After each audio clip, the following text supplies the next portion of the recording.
Sharps and flats. What are they and who cares? Well, you should care because they're so important in music, because they literally change the sound of the note that you are playing.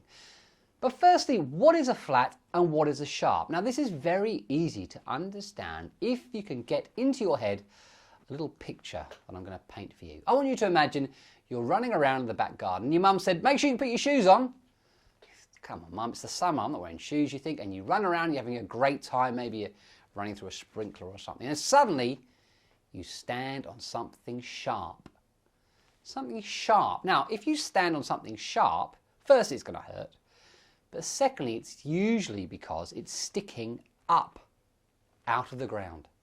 Maybe it's a nail that's been left there, maybe it's a thorn, maybe it's a bit of old bone that your dog's been chewing on, I don't know, but usually it'll be sticking up.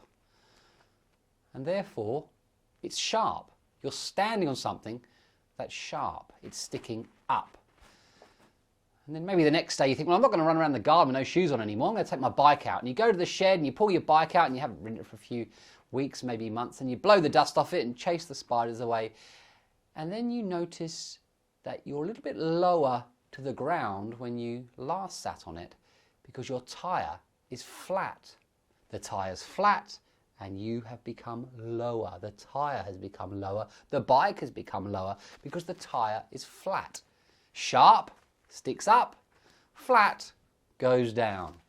And therein lies the definition of those two words. Something becomes sharp, a note is sharp, and if it's raised and lowered, it becomes flat. Let me show you on the keyboard. Here we have a C. Here we have a D. We have an E, all white notes, all easy to understand. But we also have these black notes. What are their names? Well, if that's a C and that's a D, what could this possibly be? This is a sharp or a flat. It can be both.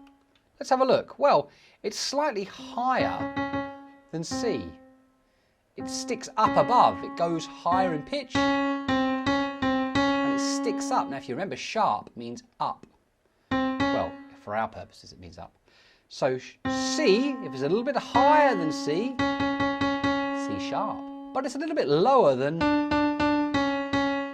D. It's a D flat. It's a C sharp and it's a D flat. Now that's confusing, isn't it? Because all the white notes just have one name. But the flats all have two names. They can be sharps or they can be flats.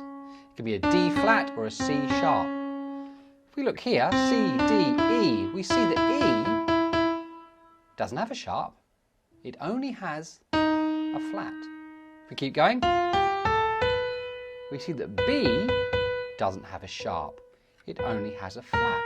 So if B doesn't have a sharp, a note slightly higher, you can see there's two white notes next to each other, then what note doesn't have a flat? If B doesn't have a sharp, then this C doesn't have a flat. This F doesn't have a flat because this E doesn't have a sharp. Sharps are higher, flats are lower. There you go, sharps and flats.